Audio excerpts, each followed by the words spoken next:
Bonsoir à tous, heureuse de vous retrouver dans cette nouvelle édition du journal. Voici les titres.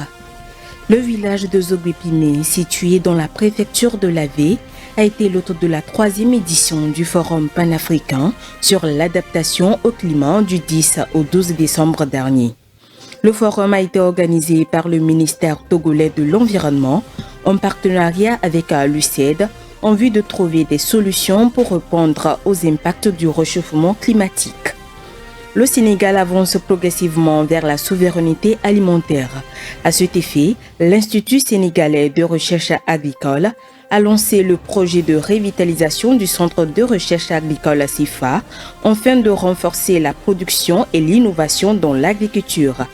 Et puis en RDC, une réserve protégée par l'ONU est menacée par une société chinoise d'exploitation de mines d'or. Cette activité anarchique met en péril la survie des animaux et détériore l'environnement. C'est tout pour les titres. Bienvenue.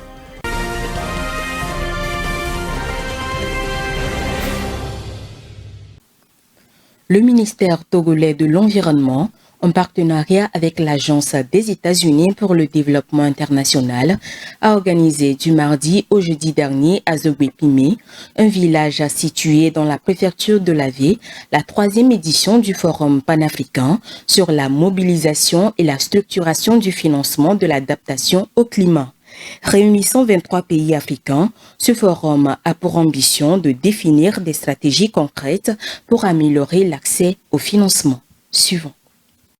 La 3e édition du Forum panafricain sur l'adaptation au climat s'est ouverte du mardi 10 au jeudi 12 décembre dernier à Zogwepime, un petit village situé au nord de Kévé dans la préfecture de l'Avé.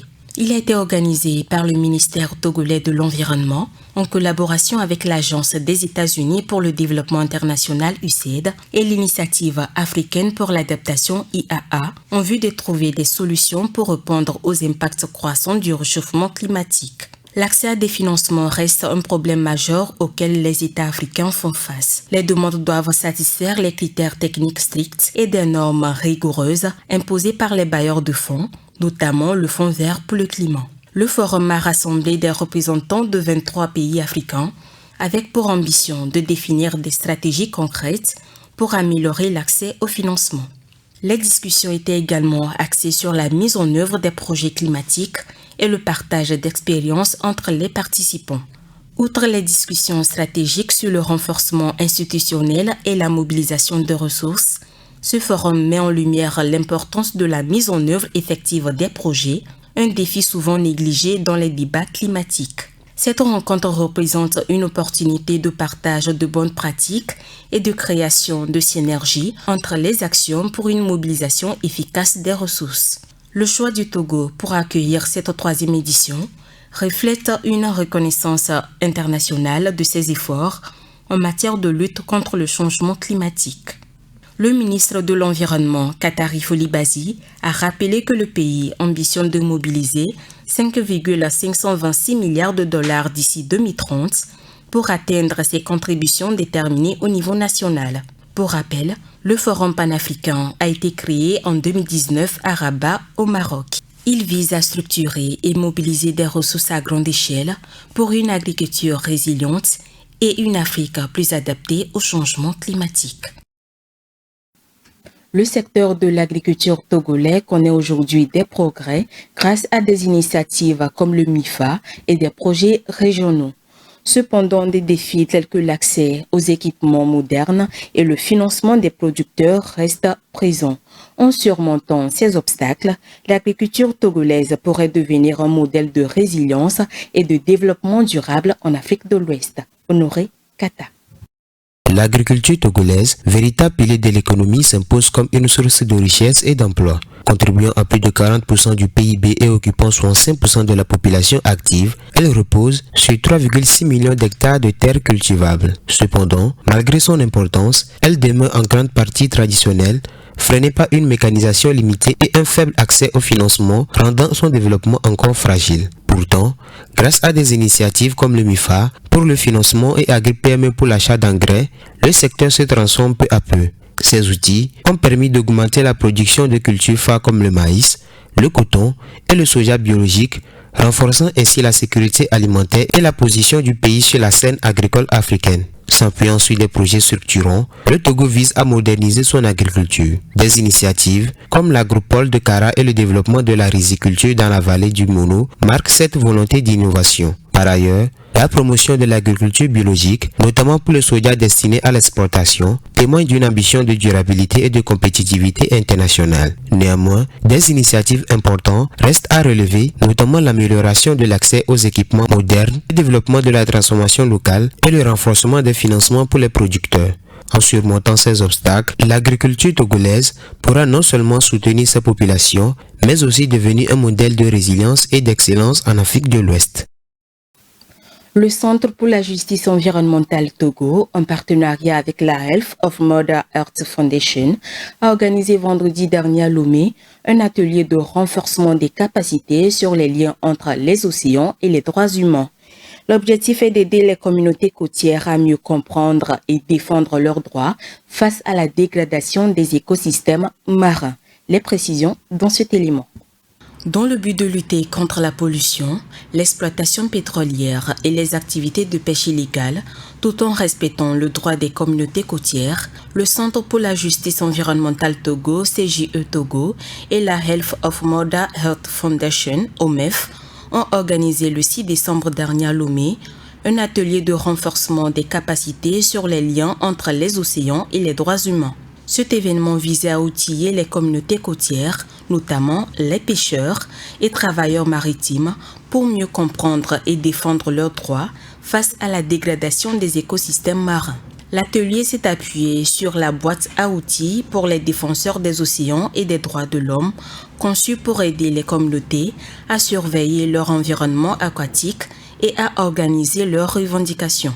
Étaient présents à cette séance d'échange des pêcheurs, des transformateurs de poissons, des syndicats, des représentants des agences étatiques et des juristes.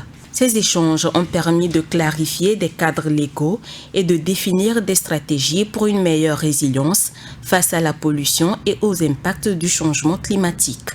Selon le coordinateur des activités du HOMEF, Stéphane Odouaré, il est important de partager des expériences avec les communautés des pêcheurs car cela permet de renforcer leur capacité à lutter contre la pollution des océans. À travers cette initiative, le Togo fait un pas de plus dans la mobilisation des communautés pour une justice environnementale et une gestion durable des océans.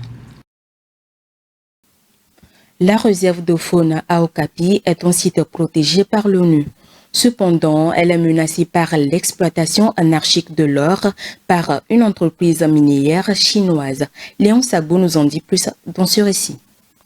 La réserve faunique à Okapi est devenue un patrimoine protégé de l'ONU depuis 1996. Ses limites originales ont été établies il y a 30 ans par le gouvernement congolais. Elle incluait la zone où l'entreprise chinoise Kimia Mining exploite actuellement des mines d'or. Cette exploitation se développe à grande échelle au sein du patrimoine mondial qui est classé en voie de disparition. Au fil des années, dans des circonstances ambiguës, les frontières se sont rétrécies, permettant à la compagnie d'opérer à l'intérieur de la forêt luxuriante. Kimia Mining est accusée par les habitants et les défenseurs de l'environnement car elle décime l'environnement. Malgré que cette forêt soit protégée, les habitants y exploitent des mines d'or jusqu'à ce que les autorités prennent des mesures drastiques. Ces décisions sont dues en majorité à l'arrivée de Kimia Mining. Elle accorde un accès limité aux zones minières des habitants locaux. Pour un prix exorbitant, se plaignent les habitants. Je suis un ancien habitant de Baden-Guedo. Il y a environ 14 ans, nous vivions bien, mélangeant le travail dans les champs et l'exploitation artisanale de l'or. Notre vie n'est plus la même depuis que les Chinois sont venus et nous ont chassés de la brousse. Nous ne pouvons plus travailler ni envoyer nos enfants à l'école. Si les Chinois vous rencontrent dans la forêt, ils vous frappent. La communauté inquiète que pourquoi les Chinois font l'exploitation dans une aire protégée au moment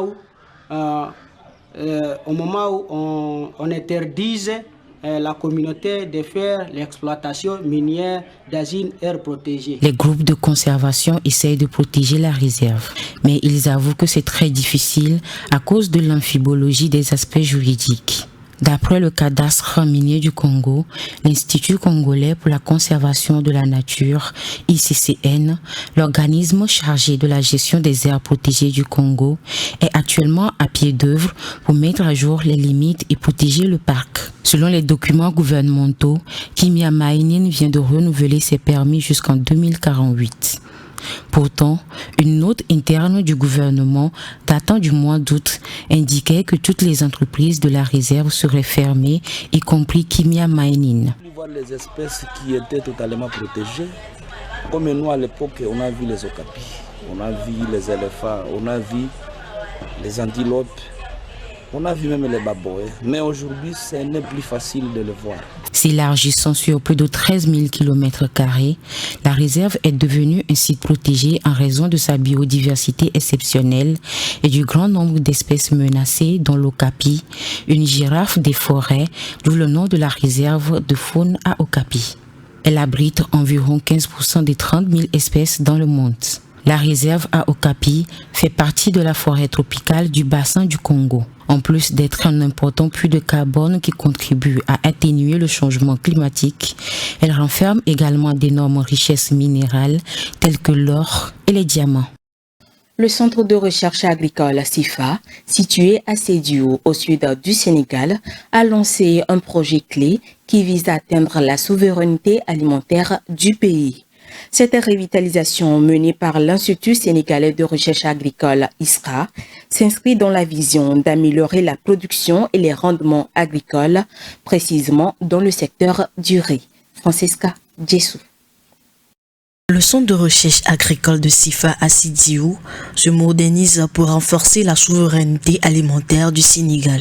Piloté par l'Institut sénégalais de recherche agricole, avec le soutien des autorités et partenaires stratégiques, cette transformation inclut des laboratoires de semences, des équipements modernes pour améliorer les rendements agricoles et des lampadaires solaires pour de meilleures conditions de travail. Dans le cadre du programme de développement des cultures vertes, financé par la Banque islamique de développement, 450 hectares sont réhabilités pour stimuler la recherche, l'innovation et la résilience agricole. De nouvelles infrastructures comme un centre de formation, un laboratoire de pointe et un système d'irrigation visent à maximiser les rendements malgré les défis climatiques. Ces avancées marquent un jalon majeur pour le secteur agricole sénégalais en créant des conditions propices à une agriculture durable et une meilleure sécurité alimentaire. Un projet de la start-up britannique visant à protéger la fonte de la glace en Arctique fait polémique entre scientifiques et environnementalistes. Ce projet du nom de Real Ice consistait à développer une technologie permettant de créer des couches de glace en Arctique et de ralentir la fonte des glaciers. Rafetou Beriko. La start-up britannique a mis au point une nouvelle technologie du nom de Real Ice pour résoudre le problème de la fonte des glaciers dans l'Arctique. Le projet a pour objectif d'épaissir la glace de l'Arctique sur une superficie de plus de 600 000 km². Pour la réalisation du projet, la start-up Real Ice compte insérer des pompes électriques submersibles sous la glace pour pomper l'eau de la mer et la ramener à la surface et automatiser le processus à l'aide de drones sous-marins d'environ 1,5 m de long alimentés par de l'hydrogène vert. Malheureusement, ce projet ambitieux, dont le coût est estimé entre 5 et 6 milliards de dollars par an, va être contesté par les environnementalistes. Liz Bagshaw, professeure associée en changement environnemental polaire à l'université de Bristol en Angleterre, a jugé l'innovation de Real Ice extrêmement discutable. Elle souligne que le projet pourrait avoir des effets néfastes imprévus sur l'environnement. Elle précise que de telles interventions sont au mieux moralement douteuses et au pire esthétiquement irresponsables.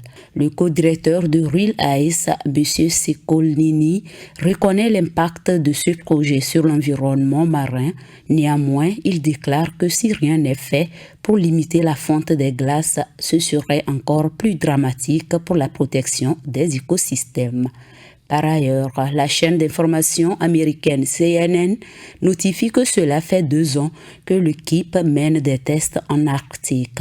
Les premiers ont eu lieu en Alaska et avaient pour principal objectif de vérifier que l'équipement fonctionnait et qu'il pouvait résister au froid intense. En janvier dernier, les entrepreneurs et scientifiques de Rule Ice ont pu tester leur technologie dans le petit village côtier de Cambridge Bay au Canada.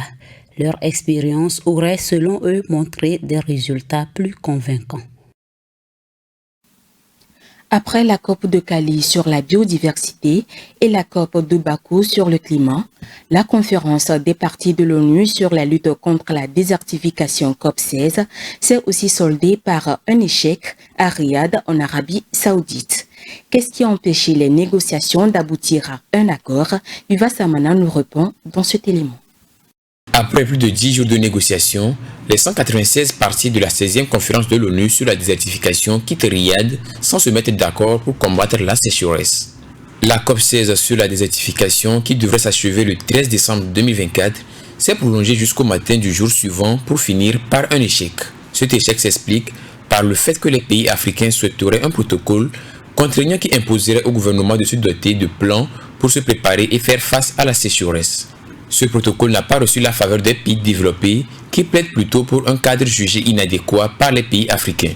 Pravina Sridhar, la directrice scientifique de Save Soil Movement, qui est une campagne mondiale soutenue par des agences onusiennes, a affirmé que les groupes autochtones ont également poussé pour un protocole qui permettrait d'avoir un meilleur suivi des systèmes d'alerte précoce et des plans de réponse plus adaptés. Elle ajoute que l'absence d'accord à la COP16 ne doit pas retarder les progrès et que les gouvernements pouvaient toujours allouer des budgets et des subventions pour encourager la gestion durable des sols et des terres. En clôturant les travaux, le secrétaire exécutif de l'ONU sur la lutte contre la désertification, Ibrahim Thiaw, a déclaré que les parties ont besoin de plus de temps pour se mettre d'accord sur la meilleure façon d'avancer. Cet échec des négociations dans la capitale saoudienne intervient après l'échec partiel des négociations sur la biodiversité à Cali en Colombie, l'échec d'un accord sur la pollution plastique à Busan en Corée du Sud et d'un accord sur le financement de l'action climatique décevant à la COP29 à Bakou en Azerbaïdjan. Le rendez-vous est donc pris pour la COP17 en Mongolie en 2026.